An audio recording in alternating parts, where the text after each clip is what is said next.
Ok, buenas. Voy a dar la preparadoria de hipersensibilidad tipo 1. Primero tenemos que saber el concepto de hipersensibilidad, el cual es una respuesta inmunológica excesiva o incontrolada que puede producir inflamación y destrucción tisular. Esta se divide en cuatro. Aquí vamos a hablar de la hipersensibilidad tipo 1, la cual también se denomina hipersensibilidad inmediata. La tipo 4 es la retardada, la tipo 3 por depósito inmunocomplejo y la tipo 2 la cual se produce es producida por anticuerpos. La hipersensibilidad de tipo inmediata o tipo 1 comienza en minutos, como el propio nombre lo indica, y se debe a una exposición a antígenos ambientales, alérgenos. Entre estos tenemos la alergia a antígenos ambientales, picaduras de insectos, etcétera.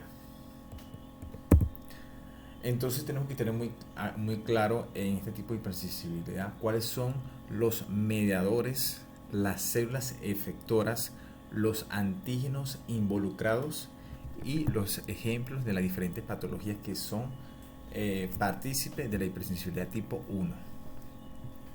El mediador principal, fundamental de la hipersensibilidad tipo 1 es la inmunoglobulina E. Este anticuerpo es clave para la hipersensibilidad tipo 1. Los antígenos, tenemos aquí se encuentran los alérgenos, los antígenos ambientales, los cuales pueden ser el polvo, el polen, etcétera. Eso lo vamos a ver después. Entre las células efectoras tenemos a los mastocitos, los linfocitos Th2, los eosinófilos, los basófilos. Aquí las células clave, las células principales, las protagonistas de la hipersensibilidad tipo 1 son los mastocitos. Esto es muy importante. Y en los ejemplos de las patologías que están involucradas en este tipo de hipersensibilidad tenemos la rinitis alérgica, el asma, la anafilaxis sistémica, la alergia a medicamentos como la penicilina, la alergia a alimentos, etc. Entonces esto es muy importante. Tenemos que saber, el mediador principal es el anticuerpo inmunoglobulina E. La célula efectora, la principal, son los mastocitos. También tenemos otra célula efectora que lo vamos a ver después, pero la principal son los mastocitos. Y las patologías involucradas tenemos que aprendernos todo esto: rinitis alérgica, asma, anafilaxis sistémica, etc. ¿Cuáles son las características que tiene que tener un buen alérgeno para producir esta hipersensibilidad tipo 1? Tenemos que deben ser proteínas, a menudo con cadenas laterales de carbohidratos. Tienen que ser enzimáticamente activos, por ejemplo las proteasas. Tienen que ser a dosis baja, bajo peso molecular, en la cual pueden difundir hacia diferentes superficies, muy solubles, estables, etc. Son las características de un buen alérgeno. Ok, entre las patologías de la hipersensibilidad tipo 1, como dijimos, que se tienen que aprender, tenemos la anafilaxis sistémica, la urticaria aguda, la rinoconjuntivitis, el asma, alergia a medicamentos, etc. Ok, aquí para empezar la preparadoria tenemos que saber que este tema de hipersensibilidad tipo 1, lo más importante de este tema es el mecanismo efector de la hipersensibilidad tipo 1, el mecanismo inmunológico. Eso es lo más importante. Además, tenemos que saber la teoría de la higiene. Eso también es mega importante en este tema. Otra característica que vamos a ver también va a ser cuáles son los métodos diagnósticos para detectar la hipersensibilidad tipo 1, aquellas patologías que están involucradas en la hipersensibilidad tipo 1 y la inmunoterapia clave en la hipersensibilidad tipo 1. Ok, entonces vamos a comenzar con la hipótesis de la higiene, lo cual vamos a explicar en este esquema. Primero tenemos que saber que en países desarrollados, por ejemplo en los países nórdicos, la incidencia de reacciones frente a diversas moléculas es muchísimo mayor en comparación a países en vías de desarrollo. Es decir, en países desarrollados la incidencia de estas reacciones de hipersensibilidad tipo 1 de atopia son mayores que en países en vías de desarrollo. Esto se debe a que en los países subdesarrollados las medidas de higiene y de protección a la salud no son del todo óptimos, por lo que las personas se enfrentan a una mayor cantidad de alérgenos y patógenos en lo largo de su vida, principalmente en la infancia. Es decir, en estos países subdesarrollados, por las condiciones higiénicas y las medidas de salud, las personas a lo largo de su vida van a tener mayor exposición y repetida a microorganismos patógenos y alérgenos. Esto va a desviar hacia una respuesta TH1. Esto brinda una gran comparación a los países desarrollados, por ejemplo, los países nórdicos. En estos países se encuentran donde se encuentran expuestos a un gran nivel de técnicas sanitarias y de medidas de higiene que aseguran un ambiente libre y sano. Entonces, el medio representa un peso importante a la hora de establecer reacciones alérgicas. Eso es muy importante. Los alérgenos ambientales van a ser clave para el desarrollo de atopia en las diferentes poblaciones. Entonces, en estos países desarrollados, por las buenas condiciones de higiene, las personas no van a estar expuestos a patógenos o alérgenos. Entonces, cuando posteriormente a lo largo de su vida se encuentra a la exposición de un antígeno alérgeno, estos van a desarrollar atopia porque van a diferenciarse hacia un perfil TH2 en comparación con los países subdesarrollados. Entonces, a la vez tenemos que tener en cuenta la susceptibilidad genética, la cual es muy clave. Tenemos el ambiente y la susceptibilidad genética. Si existe una elevada susceptibilidad genética en la población higiénica, se va a contar con una población atópica, trayendo como consecuencia conjuntivitis, rinitis, eczema, asma, es decir, las patologías que vimos que son claves en la hipersensibilidad tipo 1. Cuando la susceptibilidad es baja en una población no higiénica, no se desarrolla atopia. Entonces aquí lo vamos a ver en este esquema. Tenemos la susceptibilidad genética y el medio ambiente. Cuando la susceptibilidad genética es elevada y además el medio ambiente es higiénico, las personas son más propensas a desarrollar atopia. Esas son las principales patologías: conjuntivitis, rinitis, eczema y asma. Cuando los pacientes no tienen susceptibilidad genética y además no tienen un medio ambiente no higiénico,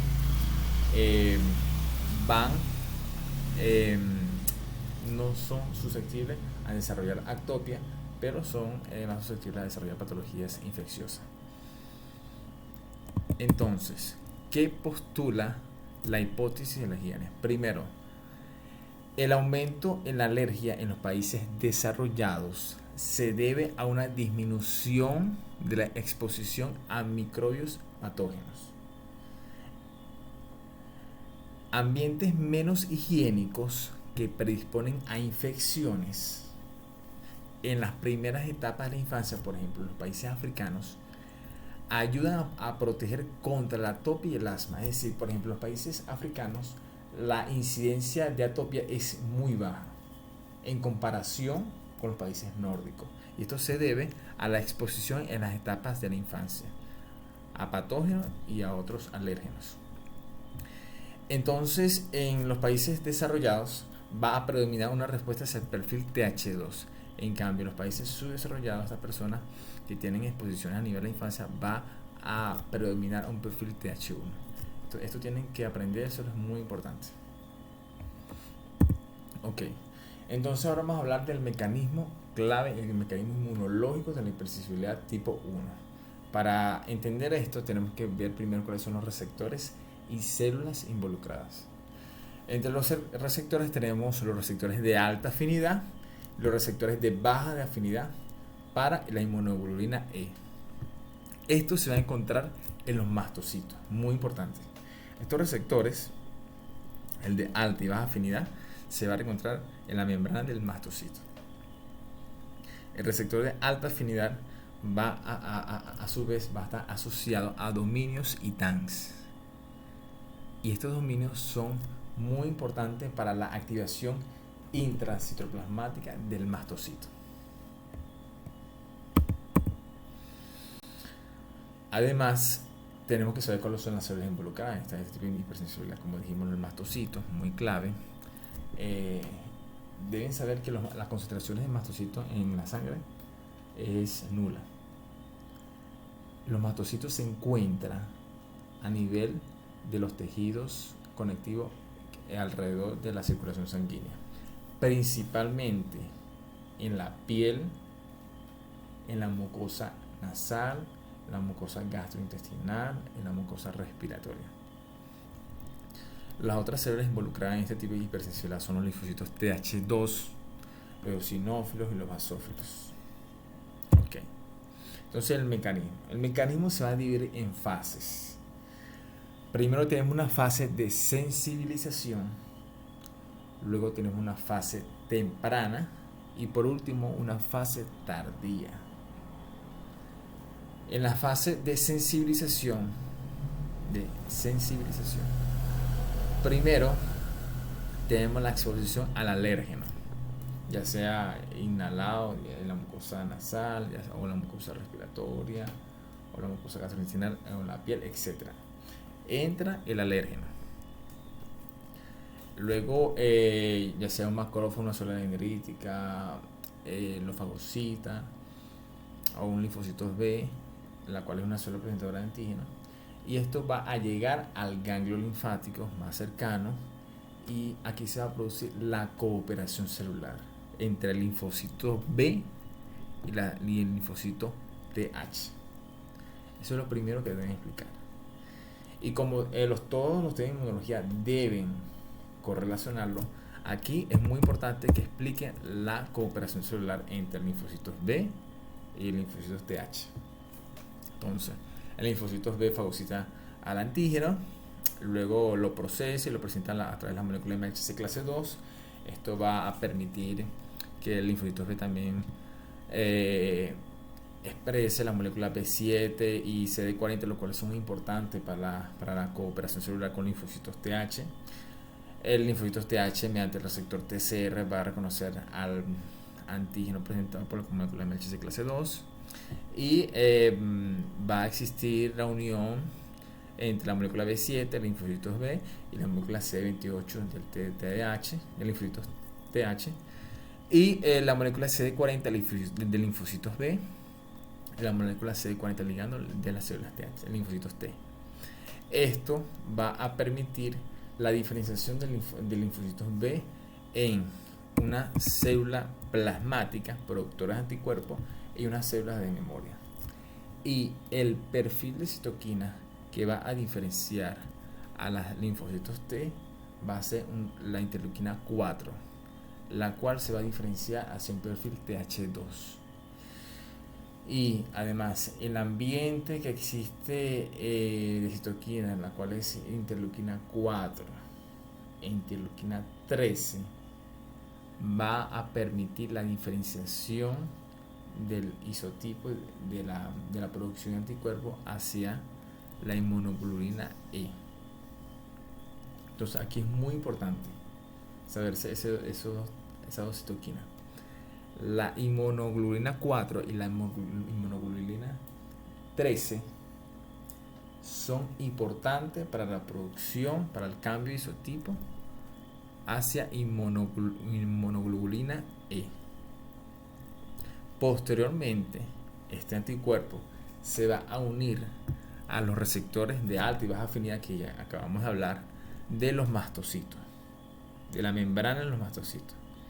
Y aquí termina la fase de sensibilización. Los mastocitos quedan sensibilizados.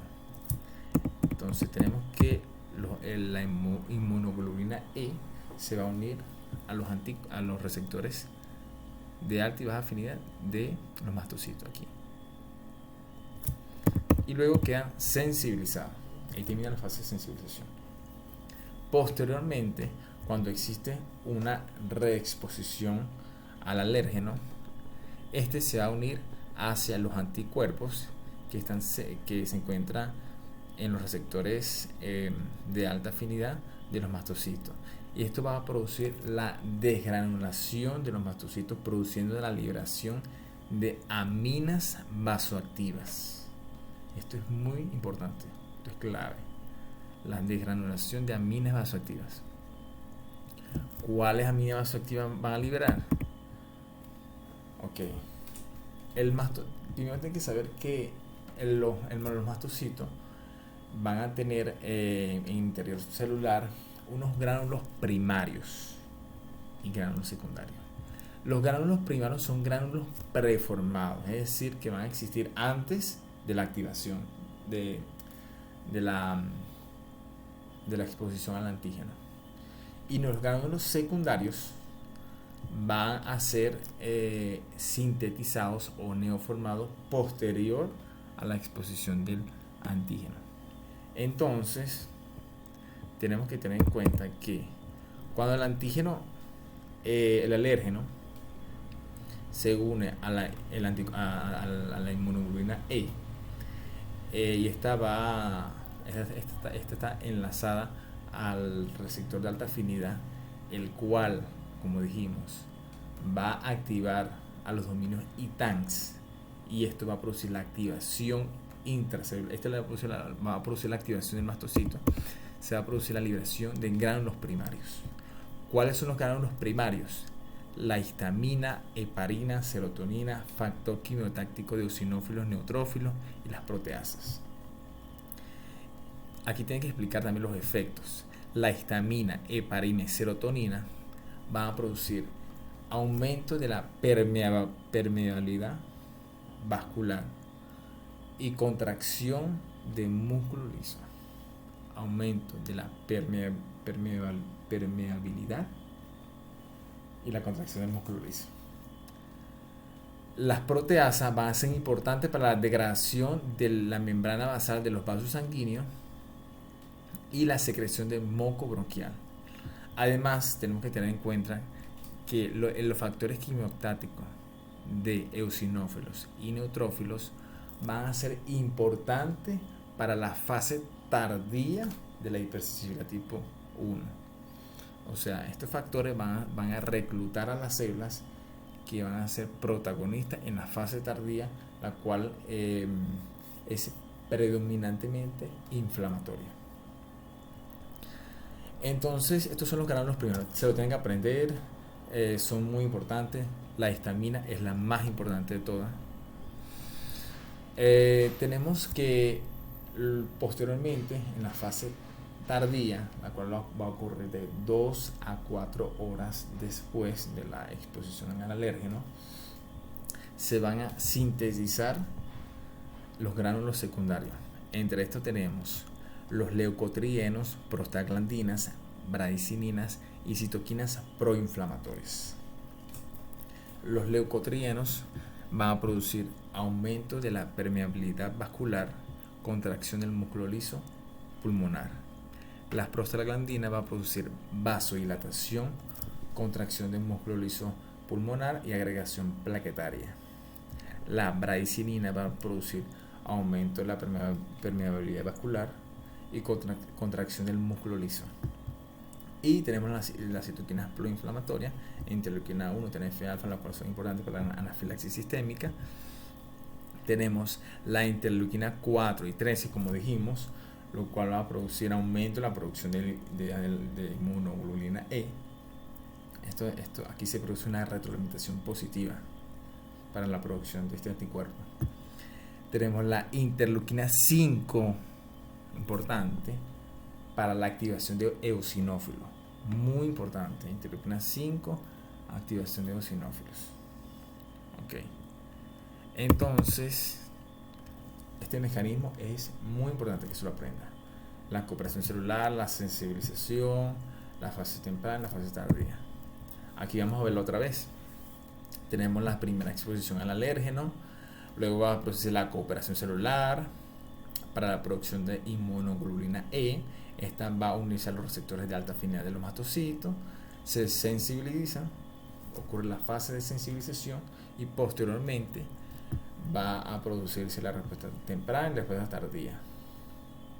Aquí se va a producir la liberación de aminas vasoactivas y de citoquinas, las cuales son clave para la fase tardía.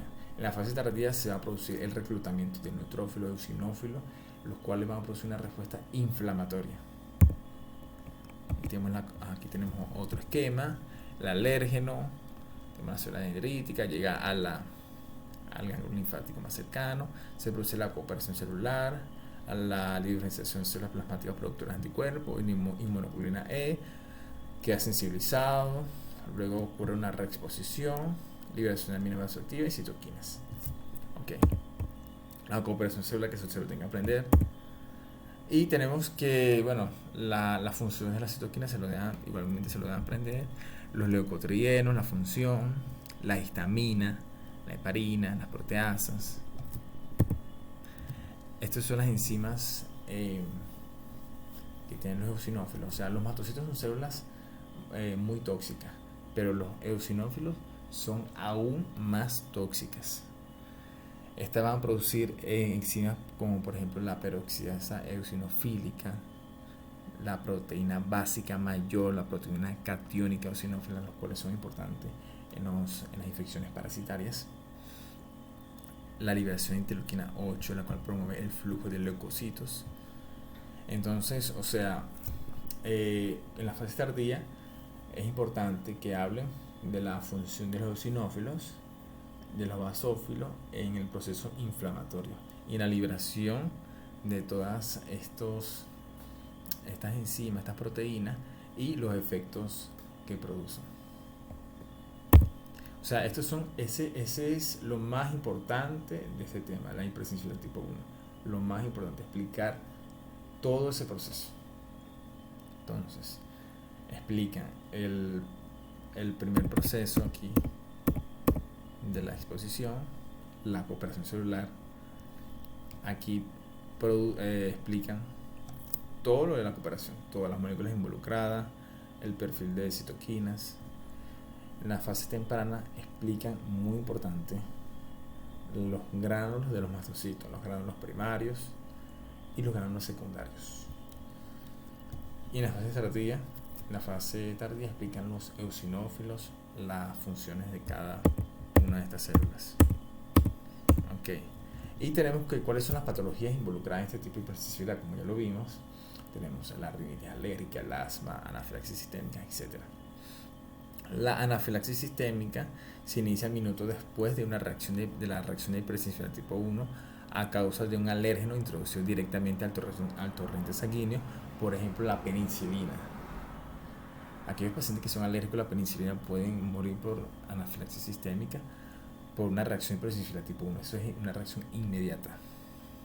Esto se debe a la liberación de, o sea, todos los mediadores que vimos, todos los gránulos primarios, secundarios, todas las citoquinas proinflamatorias van a promover esta anafilaxis sistémica mediante todos los efectos biológicos que acabamos de hablar, la contracción del músculo liso, intestinal, bronquial, vasodilatación general, etc. Esto es muy importante. La adrenalina es el fármaco más adecuado para las reacciones anafilaxis sistémicas. Eso es muy importante, porque aparte de todos estos efectos que producen mejor el gasto cardíaco, reduce la permeabilidad vascular, etc. Es muy importante que la adrenalina aumenta las concentraciones de AMP cíclico en los mastocitos, lo cual va a impedir la desgranulación. Ok. Y tenemos las otras manifestaciones de la hipersensibilidad tipo 1 que no son sistémicas, como la que acabamos de hablar, sino que son locales, como por ejemplo la rinitis alérgica, el asma, alergias alimentarias y las dermatitis atópicas. Entonces, ¿qué pasa? Si, por ejemplo, si en el quiz le pregunta, ok, explica el mecanismo, el evento inmunológico que ocurre, la rinitis alérgica, ok, explican todo el mecanismo, pero tienen que decir que ese mecanismo se desencadena en la mucosa nasal, porque si es la rinitis alérgica. Rinitis alérgica, mucosa nasal, y explican todo el mecanismo, todo. En el asma, y explican el mismo mecanismo, pero tienen que decir que es la mucosa respiratoria. La alergia alimentaria, eso se produce a nivel de la mucosa gastrointestinal. La dermatitis atópica a nivel de la piel. Entonces, todos estos sitios que estamos diciendo son los sitios que predominan las poblaciones de los mastocitos. Entonces, les dejo esto aquí para que lo lean, que son algunas características de las manifestaciones clínicas de las diferentes patologías, pero es muy importante que el mecanismo que acabamos de hablar, el mecanismo importante, el mecanismo clave, lo dicen que es a nivel de la mucosa nasal, si es la rinitis alérgica, si es el asma, mucosa respiratoria, y si es alergia alimentaria, gastrointestinal, y por último dermatitis atópica a nivel de la piel. Ok. El método de identificación, el método diagnóstico para las reacciones hipersensibilidad tipo 1, tenemos varias pruebas. Por ejemplo, tenemos el prick test, el cual se introduce pequeñas cantidades de alérgenos potenciales en sitios específicos de la piel por inyección intradérmica o raspado superficial. Los mastocitos locales se desgranulan y la histamina y otros mediadores liberados desde esto producen una reacción de roncha o rubor. Por ejemplo, aquí se le introduce a nivel, se inyecta a nivel intradérmico en la piel, y los mediadores que liberan los mastocitos van a producir esta reacción, y puede ser positivo si desarrollan la pápula eritematosa a nivel de la piel. Tenemos otra prueba que es la prueba de RIS y la prueba de RAS. La prueba de RIS, la cual se denomina la prueba de radioinmunoabsorbencia, esta se basa en medir las concentraciones de inmunoglobulina E. Por ejemplo, aquí tenemos por ejemplo una placa de agarosa, aquí en el laboratorio, por ejemplo, y en la placa de agarosa se encuentra se encuentra enlazado a una inmunoglobulina anti-E, anticuerpo anti-E, anti-inmunoglobulina E. Entonces, luego se coloca el suero del paciente y se mide las concentraciones de inmunoglobulina E. Entonces, los anticuerpos anti-inmunoglobulina E van a reconocer los anticuerpos del paciente, y luego con un anticuerpo, una inmunoglobulina E marcada, va a producirse la iluminación y ser positivo en la prueba. Esta es la prueba de RIS. Y la prueba de RAS, aquí se mide las concentraciones de inmunoglobulina E específico para un alérgeno. Aquí tenemos la placa de agarosa y tenemos los antígenos, los antígenos específicos, los alérgenos específicos. Entonces, se le coloca el suero del paciente, que poseen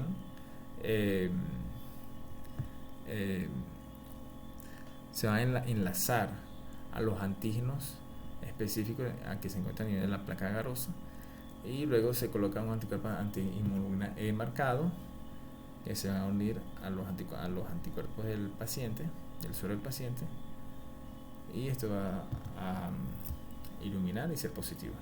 Entonces, la prueba de RIS como tal mide las concentraciones de inmunoglobulina E que tiene el paciente en el suero, y la prueba de RAS mide las concentraciones de inmunoglobulina E específico para un alérgeno. Okay, entonces tenemos las pruebas diagnósticas, como dijimos, las pruebas de prick test, las pruebas de RIS y la prueba de RAS. Ok, hay otro concepto muy importante que es la inmunoterapia a través de la hiposensibilización. Aquí se basa en la inyección repetida de dosis crecientes de alérgenos. Esto va a producir la disminución de la gravedad de las reacciones de hipersensibilidad tipo 1, una hiposensibilización. Cuando se inyectan los alérgenos de forma repetida y de forma creciente, de forma progresiva, esto va a producir un cambio de isotipo hacia la producción de IgG. Y la IgG va a competir contra la IgE para captar los alérgenos ambientales.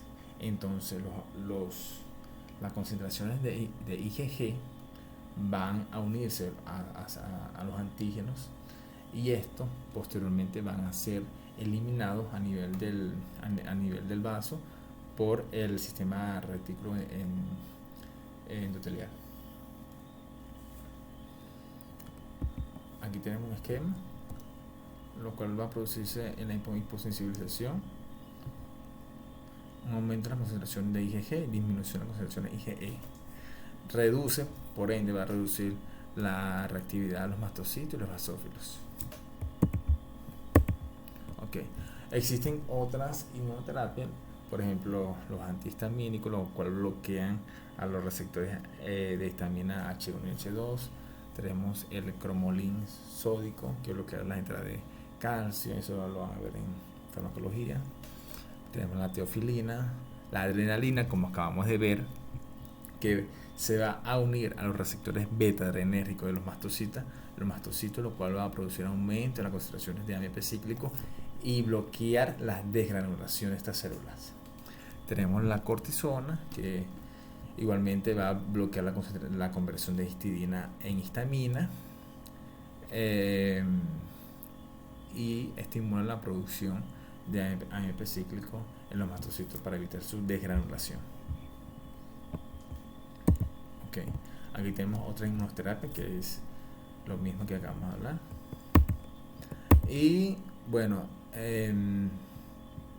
entonces eso es lo importante en este tema.